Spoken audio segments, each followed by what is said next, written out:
dan senyum, bibir atas terbuka, nanti bibir yang bawah juga akan terbuka. Nah, tapi apakah saya masih bisa tersenyum saat kontraksi? Pejuang LDM gitu, pejuang LDM bisa tetap bisa berhubungan, kita bisa jangan panik, jangan piye juga. Hindari berteriak-teriak karena itu akan membuang-buang tenaga. Nggak peduli itulah. Yang penting aku selamat, yang penting ndang rampung, sing selamat tuh bayine, ndang keluar bayine, ndang rampung. Oh jangan dong, jangan disobek, jangan ini. Selak lemok awake so. Pokoknya kalau sudah mabrol gitu sudah benar ayam tentrem alhamdulillah. Kalau saya mikir oh kayak gini ya rasanya melahirkan, berarti yo nggak kapok deh kalau misalnya besok pengen melahirkan lagi gitu. Halo semuanya, selamat datang ke channel Manda IP.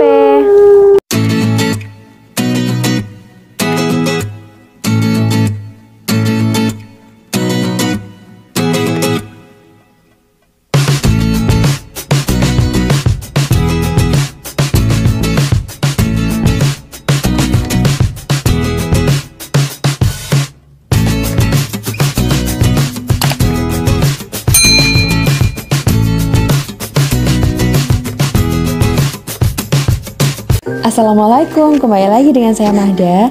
Dan di video kali ini saya mau memberikan tips tentang melahirkan yang normal dengan nyaman dan minim trauma. Nah, di video sebelumnya sudah ada part 1 dan part 2, dimana part 1 itu tentang persiapan fisik dan mental sebelum melahirkan. Dan untuk yang part 2 itu kemarin sudah ada support system saat melahirkan. Nah, di video kali ini adalah di part 3, yaitu tentang menikmati kontraksi dengan senyuman.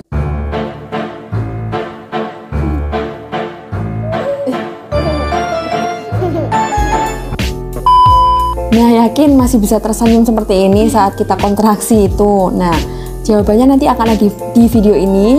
Jadi tonton terus video ini dari awal sampai akhir. Tapi karena video dari part 1 sampai part 3 itu saling berhubungan, jadi pastikan sudah menonton di part-part sebelumnya. Nah, sebelum melanjutkan video, tolong di like dulu video ini, komen, share, dan subscribe YouTube channel saya Manda IP, supaya saya bisa lebih semangat lagi buat bikin video-video lainnya yang lebih menarik dan bermanfaat. Nah, langsung aja kenapa saya memilih judul yaitu menikmati kontraksi dengan senyuman, karena banyak ibu-ibu yang mempraktekkan ini dan berhasil gitu ya. Jadi katanya kan kalau yang senyum, bibir atas terbuka, nanti bibir yang bawah juga akan terbuka seperti itu. Dan nyatanya mereka juga berhasil melakukan itu. Nah, tapi apakah saya masih bisa tersenyum saat kontraksi? Jawabannya adalah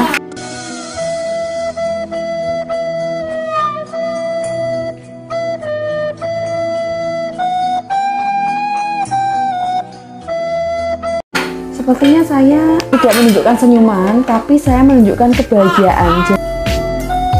Jadi senyum di sini itu artinya itu bukan hanya senyum dengan visualnya aja, tapi juga senyum yang artinya itu bahagia gitu. Bahagia karena selama ini adalah penantian yang dinanti itu yaitu adalah kontraksi alami gitu. Jadi kita harus benar-benar bahagia, benar-benar menikmati masa-masa kontraksi yang indah itu. Nah, langsung aja ke tips melahirkan normal yang nyaman dan minim trauma part ketiga, yaitu tentang kontraksi dengan senyuman. Nah, pertama adalah kita harus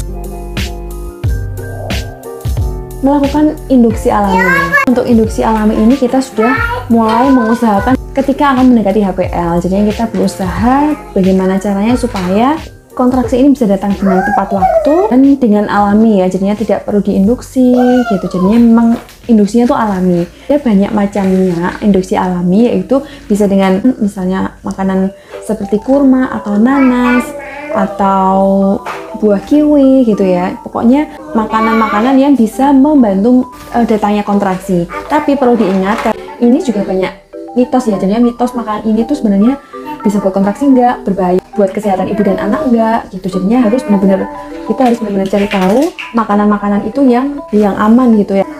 Yang kedua adalah induksi alami dengan cara menstimulasi puting payudara. Nah, itu biasanya kan dilakukan saat hamil tua, saat itu buat mempersiapkan saat menyusui, itu juga bisa membantu untuk induksi alami gitu. Nah, bisa juga dengan bantuan suami jika suaminya ada di rumah, tidak LDM. Yang ketiga adalah terus bergerak, terus jalan, terus aktif, terus melakukan aktivitas-aktivitas seperti biasa. Walaupun kontraksi belum datang, dan yang pasti saat kontraksi datang pun kita sebenarnya juga bisa tetap aktif gitu ya, supaya memperlancar pembukaan. Dan yang terakhir adalah dengan berhubungan seksual. Nah, karena caranya itu sangat membantu buat melunakkan rahim ya. Lalu bagaimana dengan pejuang LDM gitu? Pejuang LDM tetap bisa berhubungan, kita bisa berhubungan lewat WhatsApp ya, itu banyak kawan gimana terusnya sudah terasa apa belum kalau gitu ya, kalau misalnya LDM ya. Nah, tapi sebenarnya nggak mesti dengan itu ya, karena walaupun jauh LDM-an, alhamdulillah saya tetap bisa mendapatkan induksi alami, kontraksi alami dengan tetap aktif, dengan tetap melakukan aktivitas fisik yang mendukung untuk mendatangkan kontraksi gitu. Jadi nggak harus bertemu dengan suami, misalnya dengan suami dari anaknya gitu loh. Nah, tapi kalau misalnya memang waktunya memungkinkan, suami bisa cuti lebih awal, itu bisa lah, boleh lah ya suami membantu untuk perjuangan istrinya supaya mendapatkan induksi alami. Nah, setelah kita berusaha untuk mendapatkan kontraksi, yaitu dengan induksi alami yang sudah kita usahakan, selanjutnya adalah kita akan mendapatkan sebuah pertanda, yaitu adalah tanda merah yang dinanti. Nah, itu adalah benar-benar yang kita tunggu ya, kapan datangnya, kapan keluar tanda merahnya, kapan si adik bayi akan memberi tanda kalau dia akan keluar gitu. Karena biasanya kan kalau kontraksi kan cuma paling kontraksi palsu, masih belum yakin lah kalau misalnya belum ada tanda merah itu. Tapi ternyata tidak semua ibu itu ada tanda merahnya, kayak menstruasi hari pertama gitu loh, hanya sedikit, mungkin hanya coklat atau lendir atau merah seperti itu. Nah, yang pertama saya mengalami itu, jadinya ada tanda merah. Tapi untuk yang kedua itu saya menunggu-nunggu kok tidak ada tanda merah gitu. Tapi saya menggunakan aplikasi kontraksi, itu ternyata sudah harus disuruh ke rumah sakit, kontraksinya sudah mulai intens gitu.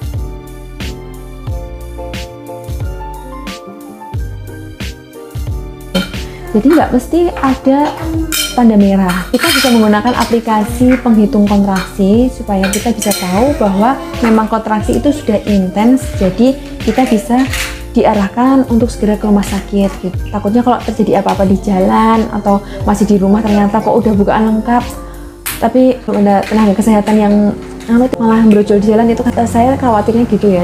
Jadi walaupun nggak ada tanda merah, tapi kita tetap harus waspada, tetap siaga yo dengan aplikasi kontraksi itu. Selanjutnya yang ketiga adalah menikmati kontraksi dengan inhale exhale gitu. Karena itu bisa mengurangi nyeri saat kontraksi gitu, dan dengan menarik nafas, buang nafas, tarik nafas, buang nafas, itu kita bisa semakin bersyukur gitu loh. Jadinya semakin sakit kontraksinya, semakin sakit kita harus semakin bersyukur, karena kan itu yang selama ini kita tunggu kan.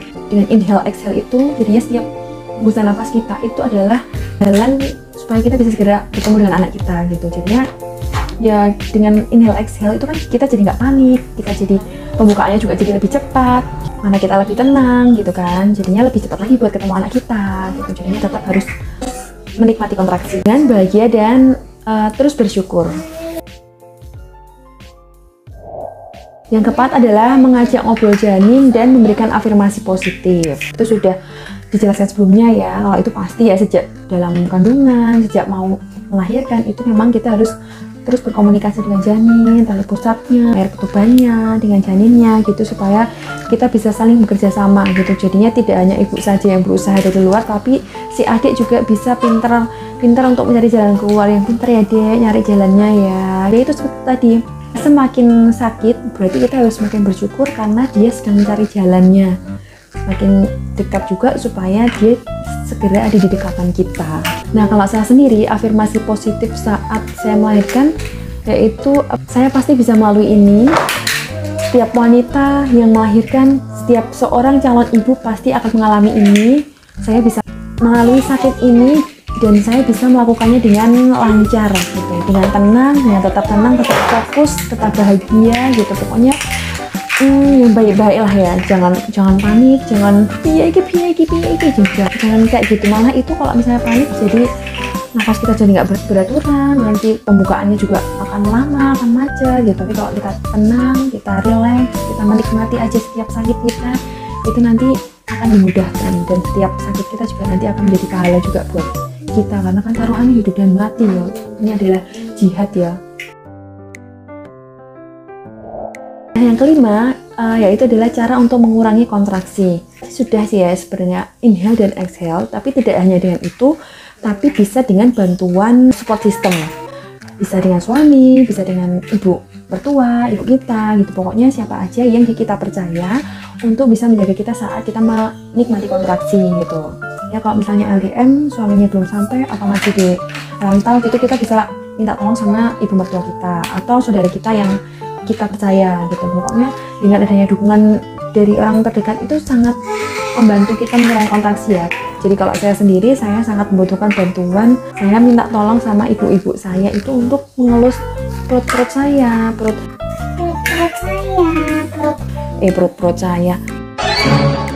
mengelus perut saya dan punggung saya ini. Jadinya dua-duanya harus double, harus bareng.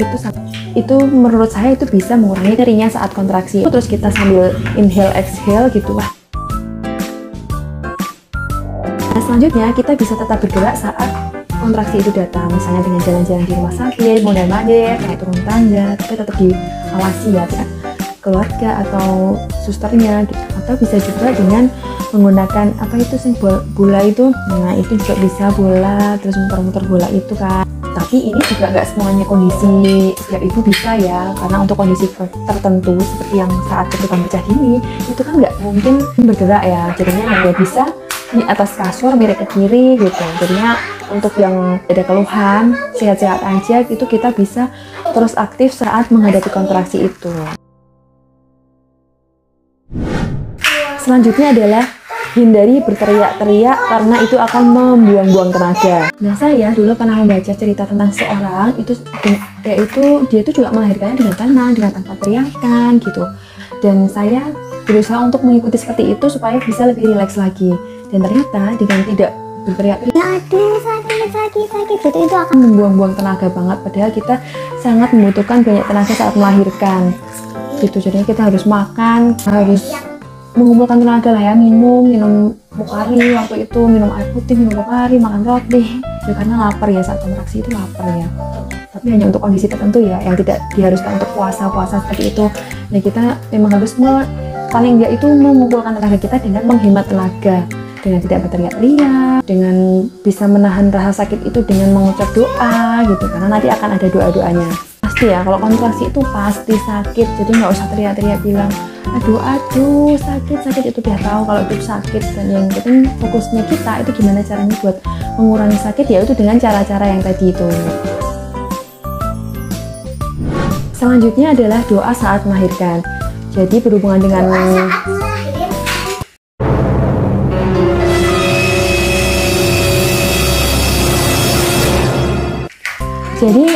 berhubungan dengan yang sebelumnya, yaitu dikurangi teriak-teriaknya atau jangan sampai berteriak-teriak saat melahirkan untuk menghemat tenaga, itu kita bisa menggantikan teriakan-teriakan itu dengan doa.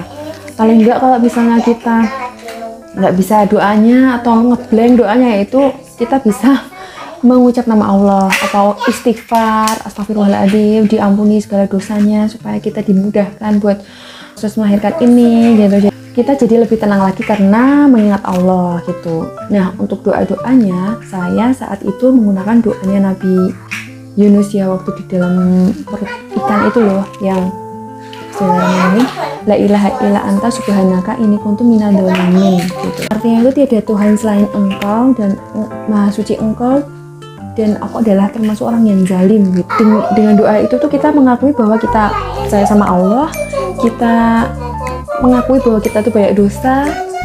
Terus yang ketiga itu adalah kita nggak bisa minta tolong sama siapapun selain sama Allah gitu loh. Terus minta tolong sama siapa lagi? Dan kita memanjatkannya dengan tulus, dengan ketulusan kita, itu insya Allah nanti kita akan dimudahkan segala urusan kita, dan Allah akan mengabulkan doa kita.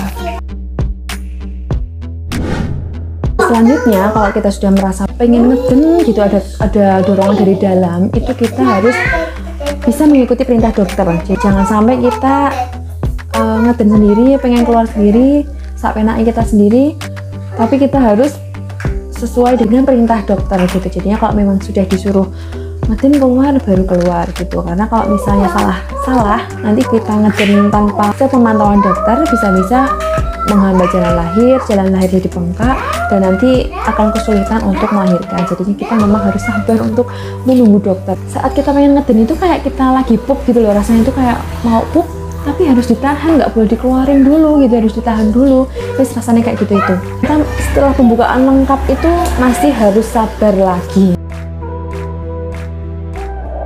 Yang terakhir adalah pasrah dengan semua tindakan dokter demi keselamatan ibu dan bayinya gitu. Ini ya, kita sudah berusaha semaksimal mungkin ya, kita berusaha supaya misalnya tidak ada jahitan, perineumnya utuh, terus tidak pengen disobek. Biasanya udah sampai puncaknya, sudah waktunya udah pengen lahir itu udah blank semuanya gitu. Nggak peduli itulah, yang penting aku selamat, yang penting nggak rampung, sing selamat tuh bayinya, dan kalau bayinya dan rampung, badannya nggak pikiran itu. Yang penting kalau misalnya memang harus tindakan dokter, misalnya dokter harus menggunting atau tindakan-tindakan lain yang di luar dugaan kita, itu kita harus bisa pasrah, kita serahkan sama ahlinya, karena dokter yang pasti lebih tahu kan. Nggak mungkin kita, wah jangan dok, jangan disobek, jangan ini, salah nemu awalnya, salah nggak tahu lah yo. Yang penting kan kitanya selamat, bayinya selamat gitu. Pokoknya kalau sudah makbrol gitu, sudah benar-benar ayam, tentrem, alhamdulillah akhirnya kita bisa melalui ini, perjuangan ini yang membantu makhluk hidup itu ya, untuk melihat indahnya dunia gitu. Ini perjuangan banget lah ya, mulai dari itu perkara harus dijahit luar, dijahit dalam, itu nanti dipikir carry sepertinya lancar, karena ternyata dijahit itu ya ikat juga, tetap kerasa geret-geret benangnya itu, tapi jangan bikin takut, jangan bikin trauma, karena setelah selesai yo saya mikir, oh kayak gini ya rasanya melahirkan, berarti yo nggak kapok deh kalau misalnya besok pengen melahirkan lagi gitu. Tapi itu untuk melahirkan saat pertama ya, saat kelahiran yang kedua, oh seperti ini ya, yo kayak yang pertama sih melahirkannya rasanya seperti itu, bayinya ternyata lebih besar, ternyata saya bisa melaluinya, bisa, tapi ya sepertinya 2 anak cukup dulu ya, sementahun. Kalau nggak tahu ya kalau kedepannya pengen nambah lagi atau gimana, tapi menurut saya 2 anak cukup untuk saat ini. Ya cukup sekian untuk yang part 3 ini. Mohon maaf apabila tadi ada kata-kata yang salah atau kata-kata yang kurang atau kata-kata yang kurang berkenan. Saya di sini hanya share tentang pengalaman saya pribadi. Semoga bisa bermanfaat buat teman-teman. Mungkin kalau misalnya ada yang salah atau yang kurang nanti bisa ditambahkan di kolom komentar. Yang selak nangis anaknya, selak rewel. Nah terus jangan lupa di like, comment, share, dan subscribe YouTube channel Tumada IP. Jangan lupa supaya saya bisa lebih semangat lagi buat bikin video-video lainnya yang lebih baik dan bermanfaat. Jadi nantikan video ke selanjutnya ya. Dadah, wassalamualaikum warahmatullahi wabarakatuh.